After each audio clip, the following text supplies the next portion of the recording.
opiniões que podem esclarecer, polemizar e até mesmo questionar suas convicções. Debate Melodia, com Gilaelson Santos e convidados. As opiniões e comentários dos convidados deste programa são de responsabilidade exclusiva dos mesmos, não representando necessariamente o ponto de vista desta emissora. A partir de agora, Debate Melodia.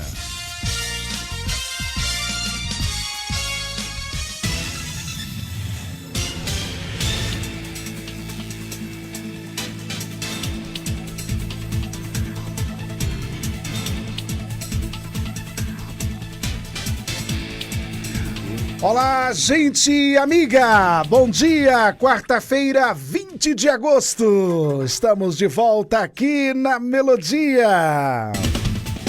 Somos uma só família, somos Melodia.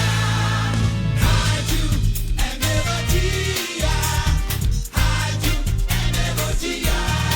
Olha, a nossa rádio ao vivo já voltou a ser transmitida no nosso site, melodiaconquista.com.br. Nós ficamos um tempo sem a rádio ao vivo no site, mas você também pode entrar no site tanto para ouvir a rádio quanto agora para baixar o aplicativo também, tá bom?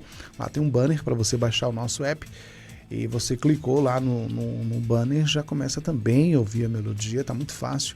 E aí você tem a oportunidade de baixar o app para você ouvir a Melodia em qualquer lugar do mundo, sem chiado, sem interferências. Hoje, 20 de agosto, é dia do papeleiro, tá bom? O papeleiro é toda aquela pessoa que mexe com papel, né? Que vai desde a fabricação até a reciclagem, enfim, né? Dia do papeleiro aí. Bom, na manhã desta quarta-feira, estou recebendo o pastor Jean Ricardo, Igreja Batista Getsemane. Bom dia, pastor. Bom dia, pastores queridos, bom dia a todos aqueles que estão nos escutando e que Deus ilumine as nossas palavras aqui essa manhã. Conosco também o pastor Edilson Pereira, Assembleia de Deus. Bom dia, pastor. Bom dia, amado Gilaelson. Quero cumprimentar o pastor Jean, primeira vez que tenho a oportunidade de estar com ele assim pessoalmente, não é? E conhecendo o nosso irmão.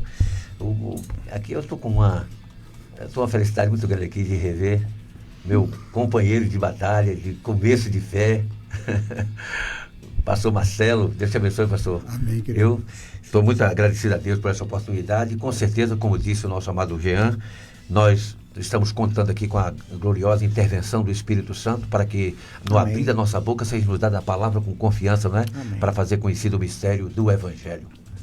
Conosco também o pastor Marcelo Andrade, Igreja Batista Getsemane. Bom dia, pastor. Bom dia, Gila. Bom dia, queridos debatedores. Bom dia, ouvintes. Graça, saúde e paz a todos. É isso aí. Vamos então iniciar o nosso debate orando, falar com o nosso Pai que está no céu. Hoje eu vou pedir ao pastor Edilson que ore apresentando este momento ao Senhor. Senhor nosso Deus, nosso Pai, no precioso nome do Teu amado Filho Jesus, nós engrandecemos a Tua pessoa bendita, ó Deus, pela oportunidade que o Senhor nos concede. Amém. Nós cremos que o Senhor sempre cria circunstâncias, oportunidades, porque o Teu propósito é salvar, libertar, transformar, ajudar, socorrer, ó Deus, e que esta seja a realidade desse momento que estamos vivendo. Amém. Faça a Tua obra, Deus, glorifica o Teu grande nome. Espírito Santo, nos dá força e graça para que o nome de Jesus seja grandemente exaltado nessa manhã. No nome de Jesus, Pai, nós te pedimos, suplicamos, certo da Tua bênção, em nome de Jesus, pela fé, agradecemos. Amém. Amém. Vamos ao caso comum. Aspas. Penso constantemente em tirar minha própria vida, mas não tenho coragem de falar disso com ninguém na igreja. Tenho certeza que irão achar que estou endemoniada. Mas será que, de fato, o demônio tomou conta do meu corpo? Fecha aspas. Se a minha mente é do Senhor, porque só tenho tido pensamentos suicidas? Vamos discutir agora no Debate Melodia. Debate Melodia. Pastor, já é um tema que a sociedade ainda tem um certo receio em tocar, porque tem gente que acredita que quando a gente toca nesse tema, a gente acaba incentivando, outros dizem, não, é urgente a necessidade, precisamos falar, né, ajudar as pessoas, né, a abrir os olhos, enfim.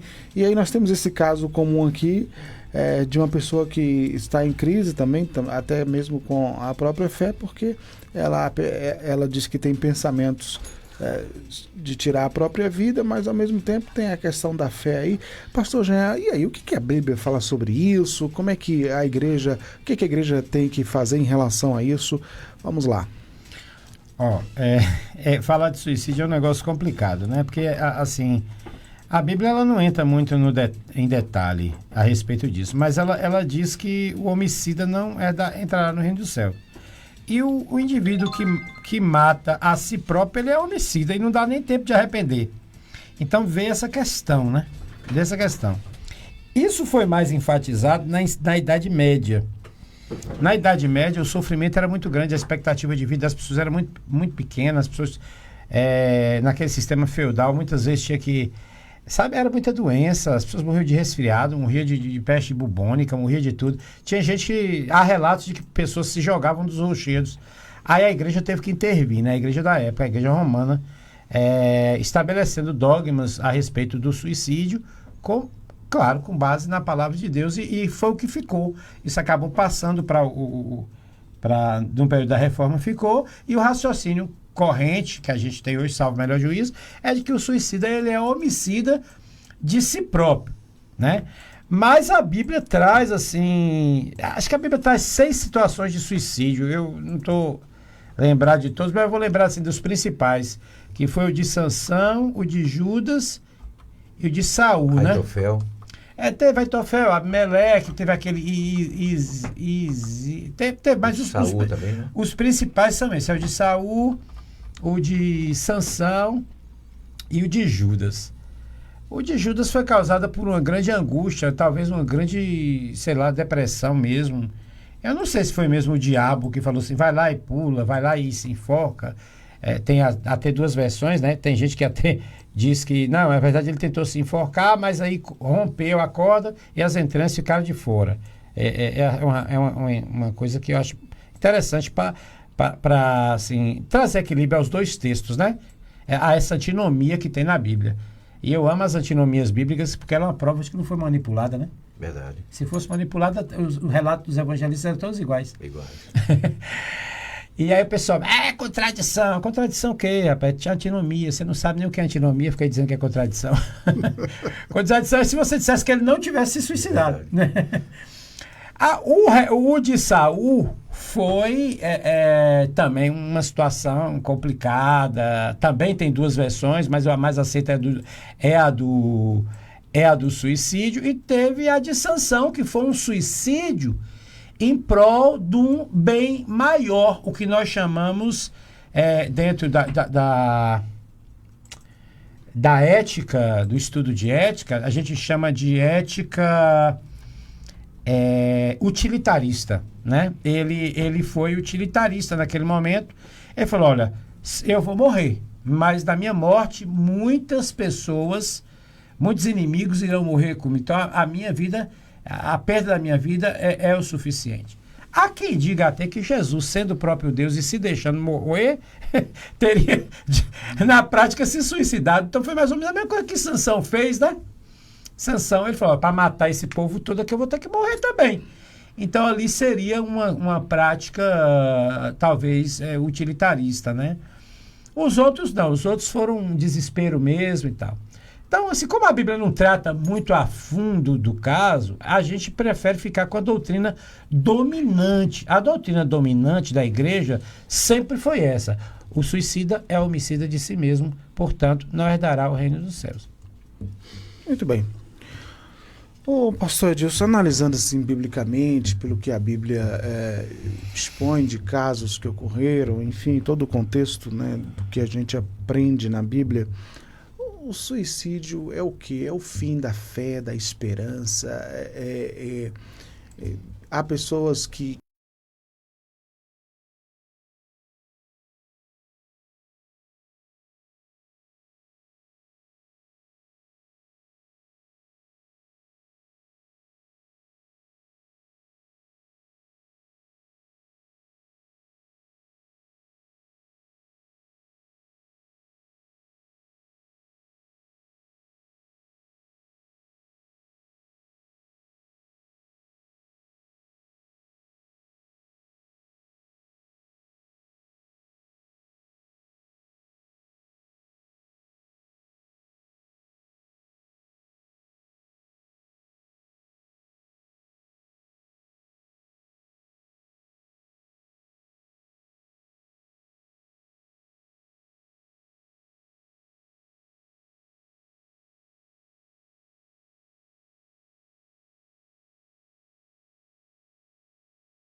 que todas as pessoas sofrem disso.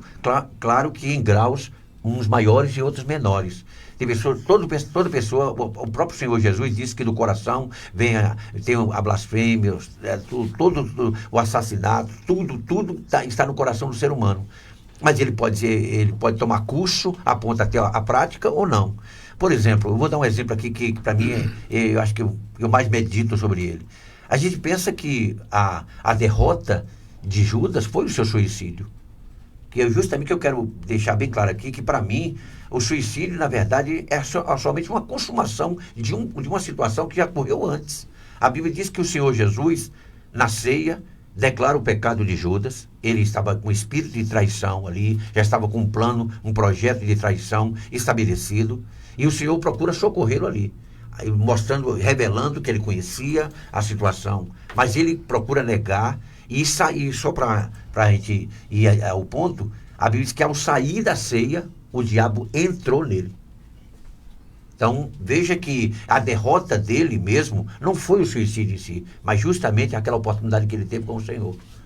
E veja que, pelo fato de, como o pastor me falou, se foi o diabo ou não, mas o termo diz que ele agora já não estava mais sob proteção do Senhor. Ele tinha rejeitado a oportunidade que Deus tinha lhe dado. Então, o que acontecesse depois dali não era mais significativo, porque ele rejeitou o Senhor na oportunidade que ele teve.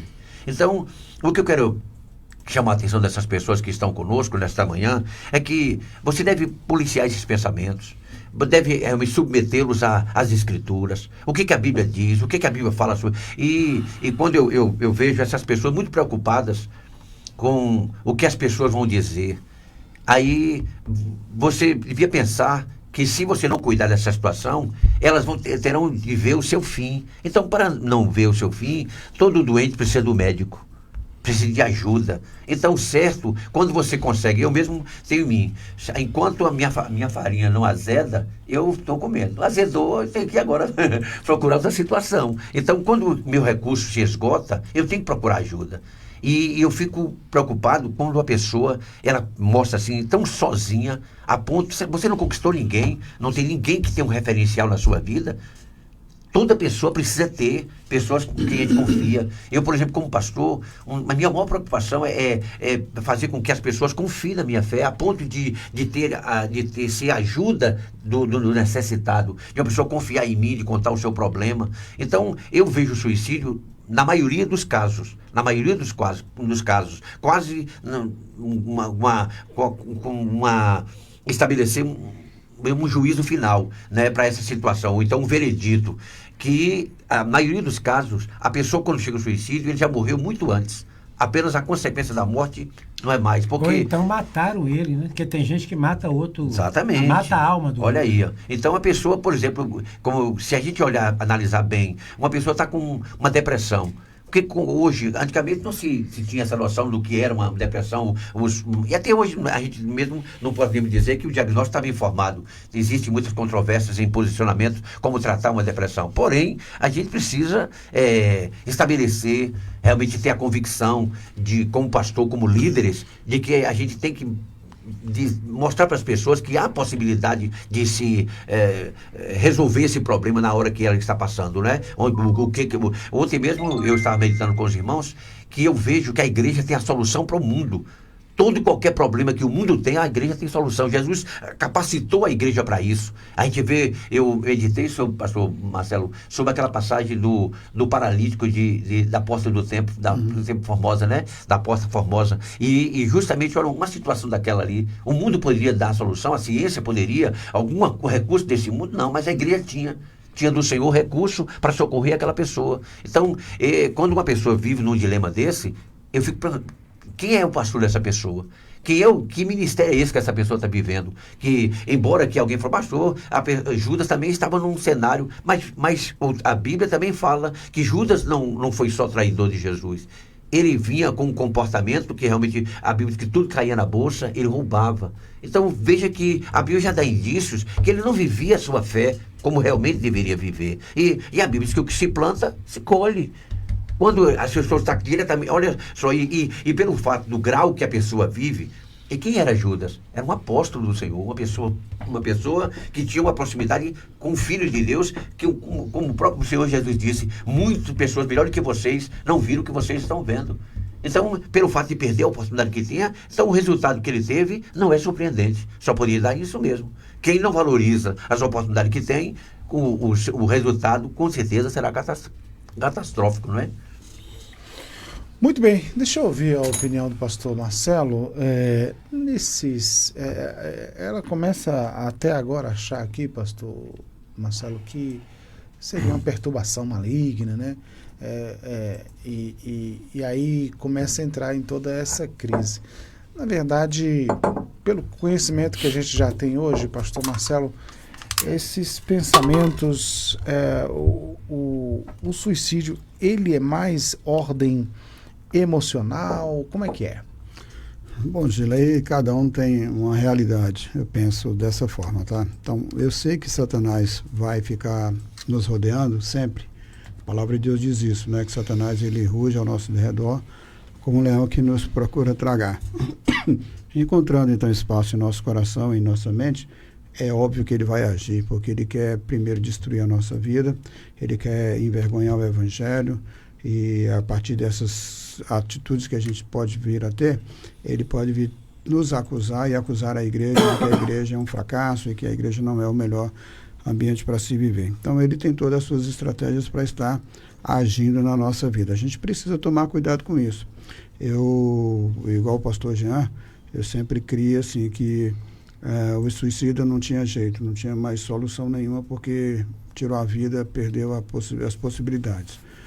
E aí, só que depois eu tive uma experiência com uma pessoa, conversando com uma pessoa, e ela contando para mim que ela estava acho que eu já contei isso aqui na rádio, que ela estava no segundo andar, ou primeiro ou segundo andar, e aí ela estava em crise depressiva, não estava num momento bom da vida, estava em crise muito grave, e aí ela saiu na sacada do prédio e olhou para baixo, e na cabeça dela ela pensou assim, como será que é voar?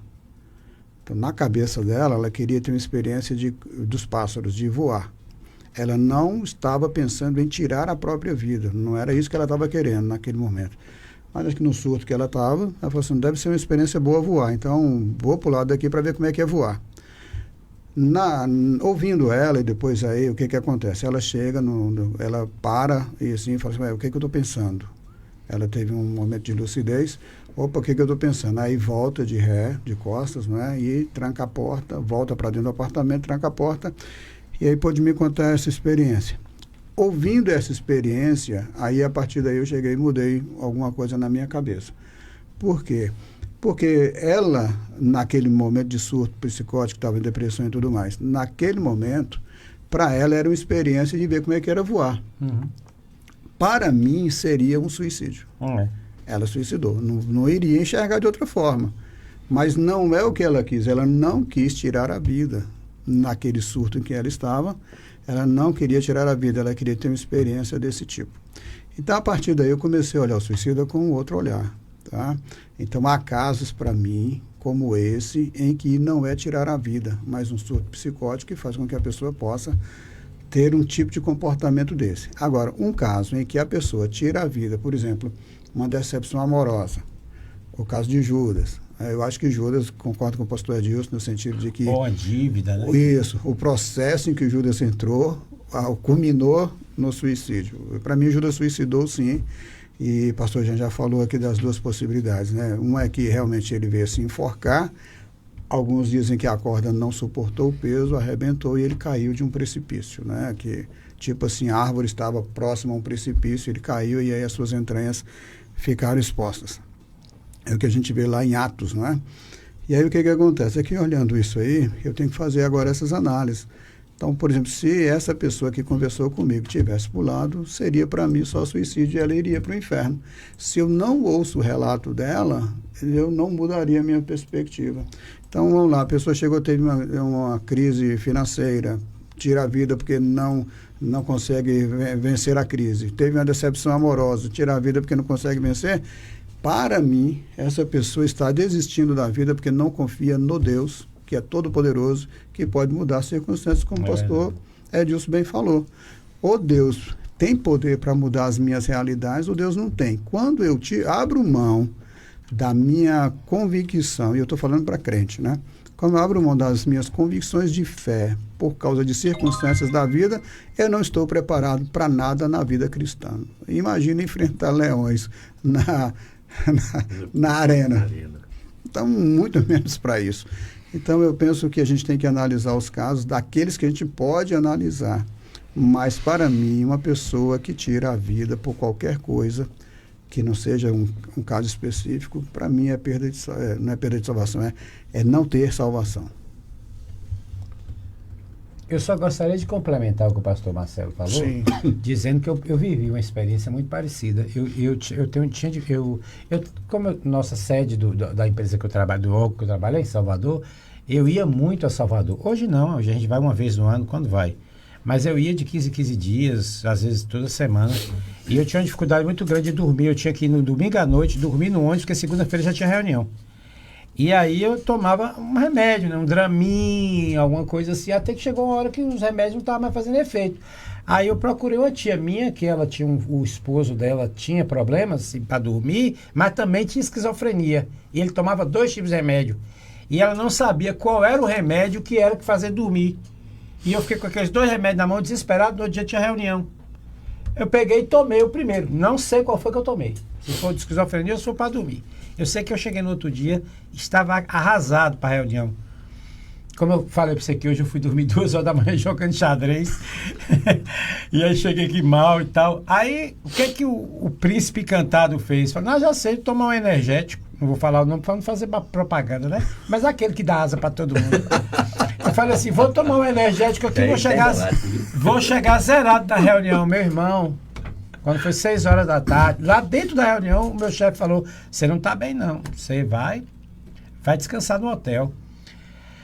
Aí eu cruzando a passarela do Iguatemi, a angústia que eu tinha dessas 2 substâncias do meu organismo operando, o desejo que eu tinha era de pular de lá para aliviar aquela angústia da mistura dos 2 componentes químicos, né? Depois eu soube que a AT tem uma coisa no Código Penal, né, que é a embriaguez involuntária, ou seja, é a dopação. Eu fui dopado involuntariamente. E aí foram 2 dias dessa situação, a médica falou, rapaz, o corpo da gente não é uma máquina que liga e desliga, não. Mas eu senti essa situação que essa moça sentiu. Sim. A minha vontade era pular da passarela do Iguatemi para poder aliviar aquela angústia que estava tendo um remédio me fazendo uma coisa e o outro energético fazendo outra coisa. Foi por uma razão psicotrópica. Que aconteceu comigo. Há relatos também de pessoas que disseram ouvir vozes para que elas tirassem a própria vida. E aí eu queria saber, é possível que uma influência, uma possessão leve a pessoa também ao suicídio, pastor Jean? Olha, a gente tem que primeiro diagnosticar se é possessão ou não. Nessa semana eu até preguei sobre isso na igreja, né? A gente teve uma época em que tudo era demônio, né? O pessoal botava a culpa no demônio. E chegou uma mulher lá na igreja, e aí o pessoal falou, pastor, né, essa mulher em demonia em toda a igreja que ela vai. Eu falei, eu vou saber se é demônio agora. Aí a gente começou a orar, ela já começou a fazer os trejeitos de demoniamento, né? Aí eu vi que não era demônio. Eu falei para ela assim, toma vergonha na sua cara. Eu sei muito bem que é você. Tá querendo demoniar para botar a culpa no mim. Na mesma hora ela se recompôs. Voltou assim, porque ela fazia umas coisinhas erradas e botava a culpa no diabo. Mas existem casos de possessão, né? Desse caso, quando está ouvindo voz, a gente diz que dizem os demonólogos que existem 3 fases, né? Que é a obsessão, a opressão e a possessão. A primeira também é chamada de infestação. Na infestação você ouve vozes, você ouve coisa cair, você sente cheiro. Eu já passei por isso. Já senti cheiro de cigarro, cheiro de perfume de uma entidade, coisa assim. Acontece. Aí numa segunda fase, que é a da opressão, você pode vir a ouvir vozes. Mas você tem que ter um cuidado. Porque pode ser também pode ser esquizofrenia. Esquizofrenia. A pessoa que ouve vozes não é demônio, às vezes é esquizofrenia. Aquele filme Uma Mente Brilhante, né? Um dos maiores matemáticos de todo o tempo. Eu estava falando sobre isso domingo com uma pessoa que tem esquizofrenia. Eu disse, Esquizofrenia não é sinônimo de burrice, nem de... O maior matemático de todos os tempos ganhou o prêmio Nobel, ele era esquizofrênico. Eu preciso alguém ter uma conversa com ele. Vocês vão assistir Uma Mente Brilhante para você ver como é que ele chegou à conclusão. Falou, ih, rapaz, não é que é mesmo que eu sou esquizofrênico? Aí ele chegou à conclusão que ele via coisas que não aconteciam. Então pode ser uma esquizofrenia e pode ser uma fase de opressão maligna. Opressão. Ainda não é a possessão, mas uma fase de opressão. A Bíblia deixa claro que Judas, o diabo entrou nele, né? Embora Jesus tinha dito um pouco antes, eu não escolhi vocês 12, mas um de vós é o diabo. Isso. Então, a opressão, ela pode ocorrer. É por isso que a gente tem que trabalhar, né? O pastor trabalha com o espiritual, o psicólogo trabalha com a psique. E o psiquiatra trabalha com os fármacos, com a parte morfológica, anatômica da mente. Pode ser uma opressão maligna e pode ser também esquizofrenia. Isso aí vai ter que fazer uma avaliação para saber, né? Muito bem. Nós vamos ao intervalo. Já já a gente retorna para a segunda parte do nosso debate, que discute hoje sobre pensamentos suicidas. E esse caso comum aqui de uma pessoa que está dizendo que possui sim esses pensamentos, mas já já a gente volta. Estamos apresentando Debate Melodia.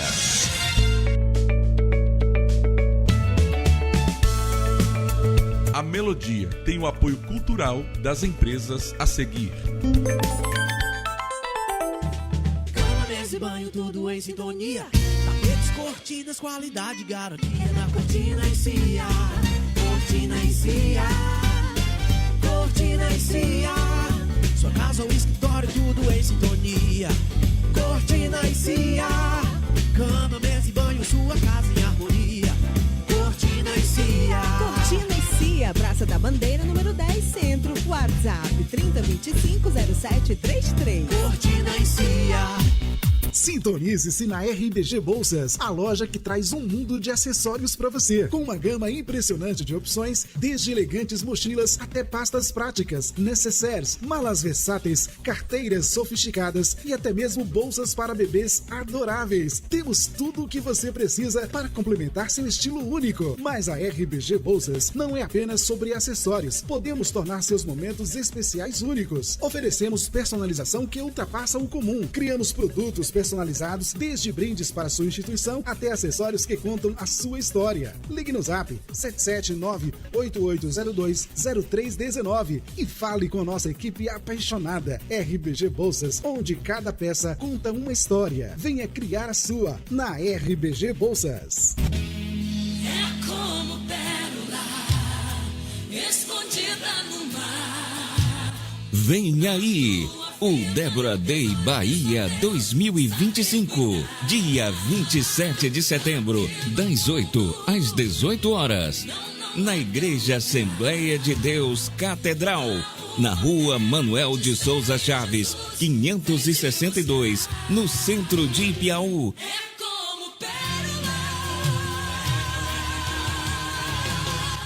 Você é nosso convidado especial.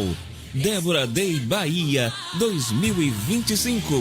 Participe! O colesterol alto pode matar e os cuidados devem começar na infância para evitar graves problemas na fase adulta, como doenças cardiovasculares, infarto do miocárdio e acidente vascular cerebral. Crianças entre 2 e 8 anos que possuam pais ou avós com históricos de doenças cardíacas ou de colesterol alto devem ter seu colesterol dosado.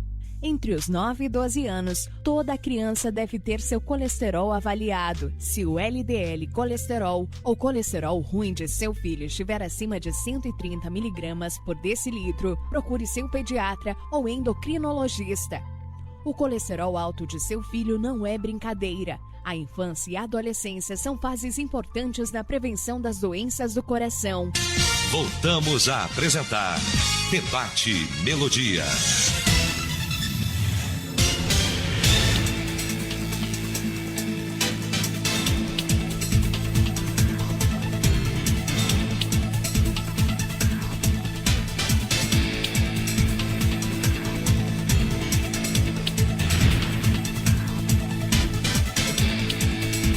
Voltamos 11h35 na Melodia. Hoje um tema aqui muito importante. Nós estamos discutindo aqui hoje se a minha mente é do Senhor, porque só tenho tido pensamentos suicidas. Caso comum aqui, mostrando de uma pessoa que está com esses pensamentos e até sendo aí... ela tendo essas dúvidas sobre a questão espiritual também, se pode ser forças malignas que está se apossando dela, enfim. Agora, pastor Edilson, uma coisa também que se fala muito, às vezes a gente não resolve as questões, os problemas, e eles vão se acumulando, né? É uma mágoa não sanada, um perdão não dado, enfim, sabe, questões não resolvidas, né?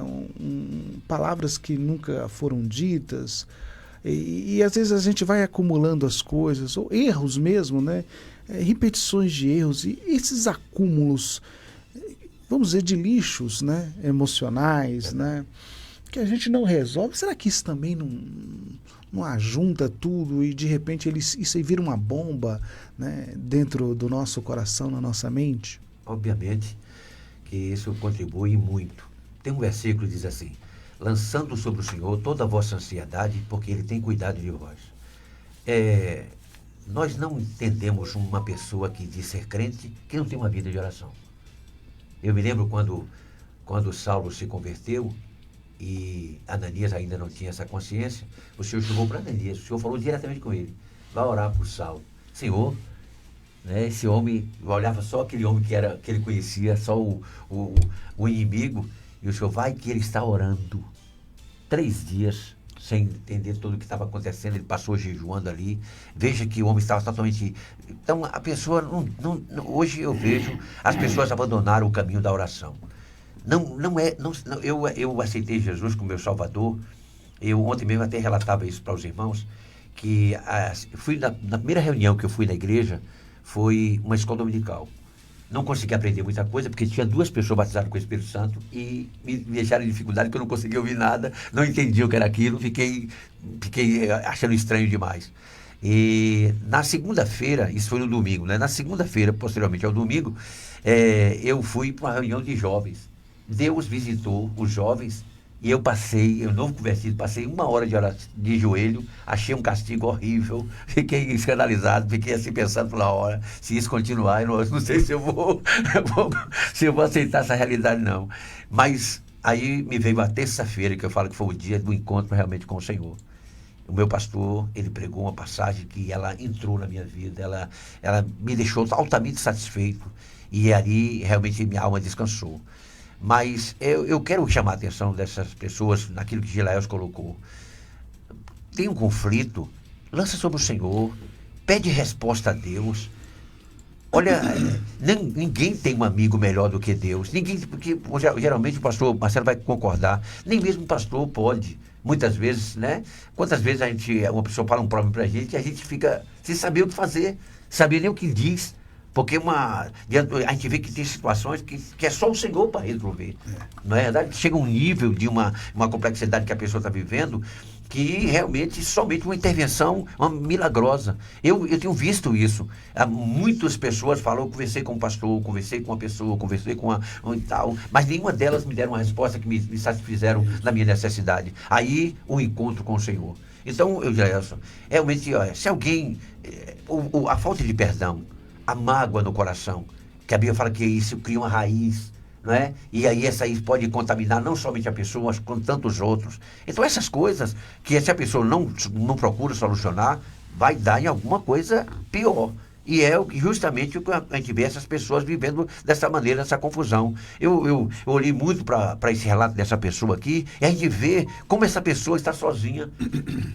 Não é? Ninguém é uma ilha. Deus disse para Adão: não é bom que o homem seja só.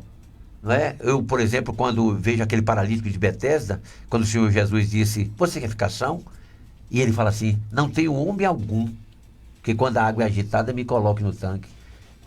38 anos, de espera, ninguém... aquela situação, aí parece que todo mundo abandonou aquele homem a ponto de ele não ter ajuda mais. E aí eu confesso a vocês, a partir do momento que eu analisei aquela questão, comecei a ver que aquela pessoa realmente era uma pessoa que não era sociável. Quer ver um exemplo? Jesus curou aquele homem, ele não perguntou o nome de Jesus. Quando alguém perguntou, quem foi o homem que te disse, toma a tua cama e anda? Ele não sabia dizer. Agora eu pergunto a vocês, o cego de nascença, sem ver, porque ele foi curado posteriormente, quando Jesus manda ele se lavar no tanque de Siloé. Mas quando alguém perguntou, quem foi o homem que te curou? Um homem chamado Jesus. Olha a diferença. Então tem pessoas que a gente já percebe, na minha análise, quando alguém chegava e dava um prato de comida para o paralítico de Betesda, ele não dizia muito obrigado, porque as pessoas desistiam, todo mundo desistiu dele. Então, eu quero chamar a atenção dessas pessoas que vivem uma vida muito para si.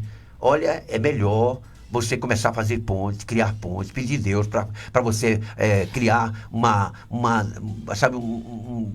um hábito de fazer amizade, de procurar corações que lhe ajudem, porque ninguém pode viver sozinho.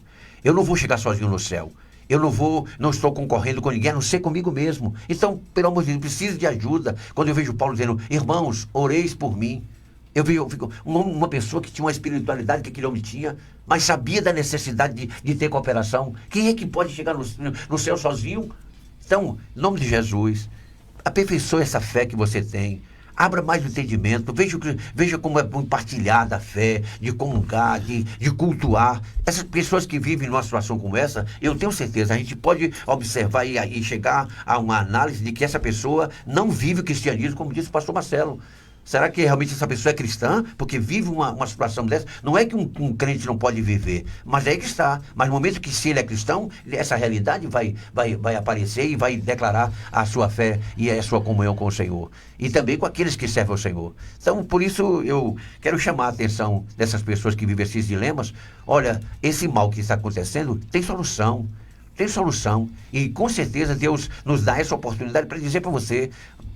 estenda a mão e com certeza você vai ver alguém lhe ajudar no momento da sua necessidade. Tá. Eu queria voltar à fala aqui do pastor Marcelo anteriormente, eu não entendi, acho que eu não entendi direito. O senhor acha que uma pessoa que chega a cometer o suicídio, ela não teve a experiência da salvação, foi isso? Pode acontecer sim, da pessoa não ter a experiência da salvação de fato e aí ser um frequentador de igreja e andar... Não é anormal esse tipo de comportamento na igreja, de pessoas que não tiveram uma verdadeira, uma genuína experiência com Cristo, mas andarem na igreja. Embora a parábola do joio e o trigo se refira ao mundo todo, mas quando você olha dentro da igreja também, você vai encontrar pessoas que nunca tiveram experiência com Cristo e vivem uma religiosidade dentro da igreja. E isso aí não é normal, isso para mim é natural, não é normal, mas é natural que isso possa acontecer. E aí pessoas assim podem tomar essas atitudes. Não vejo impossível, não. Sim, mas então o senhor acredita que pode acontecer que uma pessoa que tire sua própria vida não seja ali um cristão? Um nascido de novo. Um nascido de novo, sim. Mas o senhor não fecha a questão do tipo assim... Não. Uma pessoa que é salva, não tem como ela tirar a sua própria vida. O senhor não fecha essa questão? Uma pessoa que é salva, rapaz, eu acredito que ela não vai fazer isso. Por causa da ação do Espírito Santo dentro dela. Mas o senhor não acredita, por exemplo, num adoecimento de alma, de consciência? Veja bem, aí se for uma questão de adoecimento, como é o caso que eu citei para você, se aquela pessoa tivesse pulado, ela não pulou por suicídio, ela pulou por outra experiência. Mas ela é uma pessoa que tem as suas convicções e fé na sua salvação em Jesus Cristo. Aí eu vejo que é uma outra realidade, um adoecimento que levou ela a essa atitude. Ela não está abandonando a sua fé, nem deixando de crer em Deus, mas um momento de uma crise grave, ela fez isso. É porque, assim, por outro lado, fica difícil você acreditar que uma pessoa que desacredita da própria vida esteja num estado também normal, né, da situação. Verdade. Certo. Mas aí, veja bem, se eu mantenho a minha cabeça funciona assim, né? Tá. Se eu mantenho a minha fé, embora no momento de crise, eu não vou pensar numa atitude dessa. Porque minha fé continua, ainda que tremida ou abalada, mas eu continuo tendo a minha fé de que o Senhor é poderoso para fazer. Quando eu abro mão disso, eu estou dizendo que realmente Deus não pode fazer mais nada por mim e a melhor solução é tirar a minha vida. Então, não é que houve aí uma questão de uma doença, de uma situação assim, mas eu simplesmente tomei uma atitude drástica, por exemplo, uma decepção amorosa. Justifica eu tirar a minha vida por uma decepção amorosa? Não justifica. Uma crise financeira, não justifica. E outros momentos da vida difíceis, não justifica eu chegar a tirar a minha própria vida, porque ou eu creio que Deus é poderoso para fazer infinitamente mais, muito além de tudo que eu penso e peço, então não vou conseguir confiar em Deus nesse momento de crise. Eu preciso crer que meu Deus, Ele é infinitamente poderoso para me sustentar, até mesmo passando fome, ou seja lá o que for. Paulo diz que em nudez ou escassez, a gente tem que aprender isso. Quem nos separará do amor de Cristo? É o que eu penso, tá? Eu acho difícil uma pessoa nascida de novo chegar a tirar a vida assim, vou tirar a minha vida porque estou vivendo uma crise. O Espírito Santo habita dentro dela. Agora, uma pessoa num surto, numa depressão profunda, em outras circunstâncias da vida, nesse sentido, eu acho que ela pode chegar a tirar a vida, mas não porque quer tirar a vida, mas porque as circunstâncias interiores de adoecimento pode levá-la a isso. Se Gilead me permite, e os demais irmãos aqui, eu me lembro de uma coisa que me ajudou muito com relação a essas situações. Por exemplo, quando a pessoa parte, né? E a gente fica naquela situação, será que se o senhor aceitou aquela pessoa ou não, devido ao que praticou? O meu avô, na verdade o avô da minha esposa, que eu tenho como meu avô, hoje já descansa no Senhor, ele foi visitar os seus parentes e começou a falar de Jesus, e em dado instante as pessoas que estavam ali ouvindo disse assim: ô Otávio, então pelo que você está falando, os nossos parentes que não ouviram essa palavra, então foi tudo para o inferno? Aí o que eu estou querendo, não vou levar em conta essa questão teológica para a gente explicar isso, mas o que o meu avô respondeu, ele disse assim: ó, eu cuido dos vivos, dos mortos deixa com Deus. Aquilo me ajudou muito, rapaz. Então hoje eu não me preocupo mais, depois dessa palavra me deixou tão descansado. Realmente, eu posso levar alguém que está no inferno hoje para o céu? Não posso. Posso tirar alguém que está no céu e me levar para o inferno? Não posso também. Então, a gente cuida dos vivos. Nossa responsabilidade é dos vivos. Partiu daqui, a gente não deve mais se preocupar ou então estabelecer se foi ou não. Eu posso dizer o testemunho que eu conheci, o que essa pessoa viveu e tal. Não, até onde eu conheci essa pessoa não sabe do Senhor. A atitude dele agora deixa com ele e Deus, não é? Eu conheço um caso assim, Gila, de uma pessoa que eu considero crente mesmo, comprometido com Deus, e cometeu suicídio. Quais foram os sinais? Nenhum. Não teve sinais assim de que iria tirar a vida. Tá? Mas ele chegou, acordou normalmente, cuidou de algumas coisas que ele tinha que cuidar, e ele chegou e se enforcou. Tá? Mas como o pastor Adilson está dizendo aqui, o comportamento dele até aquela manhã foi de um camarada comprometido com Deus. Mas ele tirou a vida. Eu só gostaria de... você fez uma pergunta, Gila, para o pastor Marcelo, porque o pastor Marcelo, ele deu vários pontos de vista, mas é porque o ouvinte, e você também me parece, que quer que a gente, assim, de maneira cartesiana, organize. Né? Sim. O que eu entendi que o pastor Marcelo falou é o seguinte: de um lado, você tem uma pessoa que está doente, não é responsável pelos seus atos. Não é responsável, nem pelos seus, tanto que é passivo de intervenção. Sobretudo quando está tomando antidepressivo, que o antidepressivo dá coragem para fazer coisas que na depressão ele não tinha coragem para fazer. E do outro lado, você tem aquele ritual japonês do seppuku. Dá uma olhada, o nome acho que é seppuku, o nome do ritual japonês, que diante de uma grande vergonha que o indivíduo passa, por orgulho da família, pelo nome, por ter sido uma decepção da sociedade, ele vai na mata e se mata. Isso é um suicídio pré-ordenado, em que o indivíduo desiste da vida por orgulho de enfrentar os problemas da vida. Já o suicídio decorrente de uma doença que a pessoa estava, não pode ser tido... Como é que é o nome do ritual? Seppuku. Seppuku, né? Seppuku. Até parece até o nome de sepulcro mesmo. É conhecido por Harakiri. Harakiri, eu sabia desse nome aí, Harakiri. Então, assim, Saul, os caras vão me pegar. O orgulho dele. Olha o orgulho. Pra eu não ser morto, vem cá. E eles vão escarnecer de mim, não é? É uma coisa. A outra coisa é o profeta. Olha, eu vou ficar aqui no deserto e eu vou morrer, que é melhor. Aí o anjo foi lá, não, toma água aqui, toma pão. Você não vai... Ele tentou suicídio. Elias tentou suicídio. Ele foi, porque ele... Imagine você ver 700 pessoas morrerem na sua frente por uma ordem que você deu. Imagine o estresse pós-traumático que ele passou ali. Que às vezes o pessoal fala, enfrentou não sei quantos profetas. Eu nem lembro, mas foi quantos profetas? 450, desculpa. Eu erro os nomes. 450 profetas e correu de uma mulher. Mas não é essa. Imagina você dar a ordem de matar as 450 pessoas. Os soldados nazistas, eles todos estavam com depressão por causa disso, que eles não aguentavam mais matar a gente. Foi preciso fazer os campos de concentração para matar com gás, porque aquilo choca. Ele foi pro deserto num estado assim, terrível e foi lá esperar a morte. Ele tentou o suicídio. O que o cara vai fazer no deserto? Sem pão, sem água, sem nada. Aí foi, né? O Senhor o serviu. Há uma versão que diz que foram os corvos, há uma versão que diz que foram os árabes, porque as palavras são muito parecidas, né? E São Jerônimo, ele dava umas erradas na hora da tradução, que era terrível. Gosto muito de São Jerônimo, né? Não sou devoto dele, não, mas ele errava umas palavras. Assim, até hoje a gente não sabe se era corvo, ou se era árabe, né?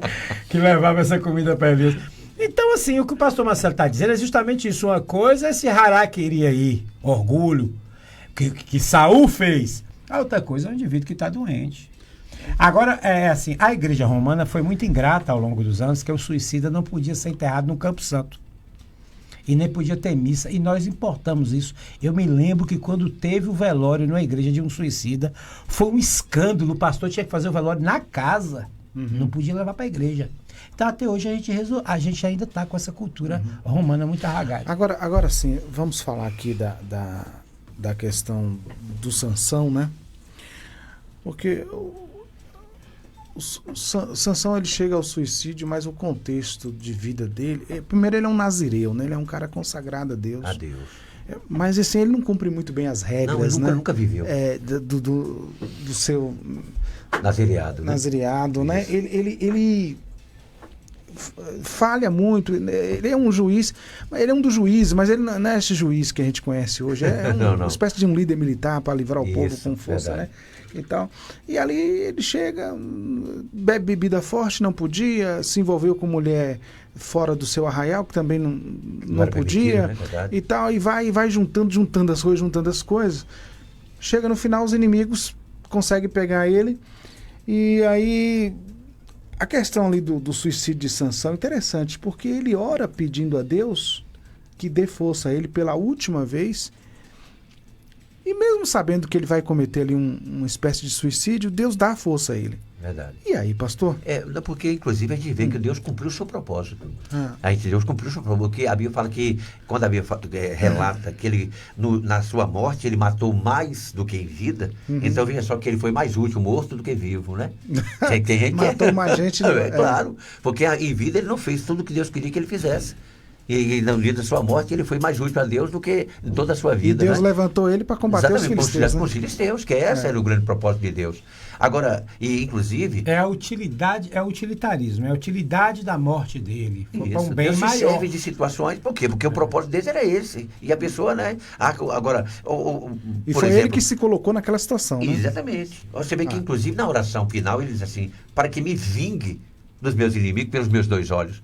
Aqueles olhos não foram os inimigos que tiraram dele, foi ele mesmo que fez isso, porque o primeiro sinal de começar a desviar do Senhor foi justamente isso, quando ele disse que tinha visto uma moça em Tinat, e aí os pais dizem, mas meu filho, com tanta mulher aqui em Israel, tu vai escolher uma filha de um filho dos nossos inimigos? Aí ele diz, porque ela me agrada aos olhos. Ele diz, isso vai sempre ser uma marca na vida, e aí foi justamente onde ele perdeu Perdeu o que ele mais amava na vida, que era realmente, né, que era os seus olhos. Então, e depois culpou os inimigos, mas foi ele que se entregou a essa situação. É uma consequência que ele mesmo plantou e colheu depois. Então, eu só para concluir é o seguinte, eu só não tenho coragem de dizer que Sansão se perdeu, porque ele aparece no relato dos heróis da fé. Então aí Deus não colocou naquela lista nenhuma pessoa que foi derrotada. Então, com certeza, se ali como nós conhecemos a galeria da fé e a galeria dos homens vitoriosos, exemplos de fé, então com certeza Sansão alcançou a vitória. Eu ia falar isso, Gila, do Sansão como um dos heróis da fé, porque no meu entendimento não é um suicídio, mas é uma estratégia de guerra. Kamikaze, né? Uma estratégia de guerra que ele... Mas você acha que ele... Não é tirar a vida por um desespero qualquer. Simplesmente, olha, a estratégia de guerra que eu vou usar aqui é essa, e morrendo eu... Mas assim, ele vai forçar as colunas do prédio lá. Isso. Mas será que ele pensou assim, aqui vai todo mundo morrer, menos eu? Não, mas ele fala, morra eu. Ele fala, morra eu. Isso é claro. Ele tinha consciência disso, de que ele morreria. Mas ele entra nessa estratégia de guerra, ainda que seja para nós suicida, mas ele entra nessa estratégia de guerra. É questionável, claro que é. Por causa da nossa cabeça, como funciona. Mas aí ele entra nos heróis da fé. Por que Deus colocaria um suicida que foi para o inferno dentro dos heróis da fé? Não há lógica nisso. A gente teria que aplicar o que eu digo. Não, se a aí gente também for é questionável. Aí, aí é questionável. Gila, se a gente for aplicar isso, a gente vai ter que aplicar em Jesus. Ninguém tira a minha vida, eu que dou. Sim, mas a questão lá do pastor Marcelo que cita lá, porque também você tem uma prostituta, né? Tá. A Raabe. Sim. Não, mas tudo bem. Mas você vê que houve mudança. Sim. Ela não morreu naquela situação que ela estava antes. Ela morreu depois. Casou com o servo de Deus, constituiu família no meio do povo de Deus. Princesa, de prostituta a princesa. Princesa. Mas assim, eu queria terminar... Não, eu gosto desse tipo de argumento que você usa, porque eu quero que o ouvinte... Mas você fica escapando igual quiabo aqui? Não, você é especialista. Mas eu gosto disso, mas é bom. Quando eu dou aula, como eu dou aula de teologia. E eu fico intervindo que eu não gosto de ser fácil com ele, porque ele é meu pastor. É que tem um detalhe. Como eu sou professor de teologia também, eu gosto que os alunos façam perguntas que me façam também pensar. Nos questionamentos que a gente aprende. Eu acho isso Mas ótimo. assim, eu queria só terminar aqui com um conselho importante. Terminar comigo? Porque assim, esses pensamentos, eles podem chegar assim na cabeça de qualquer um de nós. Sim. Todos nós estamos sujeitos, né? De fato. Agora, pastor, eu queria que o senhor falasse da importância de comunicar isso aos outros, de pedir ajuda, de buscar soluções e não ficar alimentando esses pensamentos, né? É correto. É muito importante que a gente busque ajuda. O pastor Edilson já falou disso. Olha, se você não vai direto ao pastor, vai a alguém meio próximo a você e peça para essa pessoa procurar uma ajuda. Então, às vezes, a gente, como pastor, a gente tem... condições de um leque maior de possibilidades de entrar em contato com outras pessoas e pedir ajuda, seja um psicólogo, seja um psiquiatra, não é? O grupo de oração, de intercessão da igreja, a turma de libertação que trabalha na igreja. Então, a gente tem essas possibilidades. Mas é importante que a pessoa, vendo que está tomada por pensamentos desse tipo, precisa pedir ajuda urgentemente. Não é para amanhã, não. É para hoje. Olha, gente, eu estou passando... Ou alguém, né? O pastor Edilson, eu estou passando por esse momento difícil. Eu preciso de ajuda. Ora aqui por mim. Quer que eu compartilhe com alguém? Não quero não. Ore por mim. Mas aí o pastor Edilson vai lá com a esposa tentar ajudar. Ou se é um homem, ele sozinho, né? Vai tentar ajudar. Se abre espaço para que você busque ajuda em outras pessoas, corra atrás o mais rápido possível para ajudar. Por exemplo, lá na igreja, a gente... já não nesses termos de suicídio, mas em outros momentos da vida de algumas pessoas, a igreja, nós buscamos auxílio de psicólogo e nós procuramos auxílio de psiquiatra. E aí pessoas foram levadas para psiquiatra porque precisaram de ajuda, não é? E a gente vai ajudando aquilo que a gente pode. Ontem eu vi um desabafo de uma mãe de autista na internet, ela dirigindo e chorando ao mesmo tempo. Ela... não é que é o sofrimento de alguém que ela vive, né? E ela dizendo o seguinte, que desabafando, que ela dizendo que ela queria só sentar e comer tranquilamente, queria, enfim, mas ela não consegue por causa da situação, né, da criança. que aquilo num processo repetitivo todo dia e todo momento, aquilo vai cansando, vai, entendeu? E ela clamando ali por um descanso, né? Um descanso. E aí eu entendi perfeitamente o que ela estava vivendo, né? E aí as lágrimas correm porque ela, né, tá cansada de tudo aquilo. Ela faz com amor, porque é o filho, mas aquilo vai tirando, vai anulando a pessoa, e a pessoa vai vivendo, né, em prol do outro, e às vezes a pessoa quer um espaço para si mesma e não consegue. Quer dizer, ela foi e falou aquilo ali deve ter tido algum resultado benéfico para ela, porque ela expôs, ela desabafou, chorou, enfim. Acho que essas coisas são importantes, né? Se você me permite, você vê, justamente essa pessoa falou isso, você vê que ela estava clamando por ajuda, porque ela sozinha o fardo estava pesado, né? Porque por mais que o amor que ela tinha, mas ela sabia que ela precisava de ajuda para poder. Eu mesmo conheço uma jovem que ela cuidou do pai todo o tempo da doença do pai. Quando o pai morreu, ela não queria mais viver, porque ela se anulou totalmente para cuidar do pai. Olha qual perigo que é. Hoje, a gente vê, hoje a sociedade já tem conhecimento que tem que se ajudar quem ajuda. Quem ajuda, porque essas pessoas que ajudam também, elas acabam sofrendo muito, não é? Quero agradecer os nossos debatedores. Muito obrigado ao pastor Marcelo, ao pastor Jean, também ao pastor Edilson pela colaboração aqui no nosso debate, e a você do outro lado pela audiência. Melodia, chegando, Rádio Chofé, nosso amigo Genildo Ribas, e o debate fica assim: amanhã, quinta-feira, 21 de agosto, se o Senhor Deus nos permitir, estaremos de volta para mais um Debate Melodia.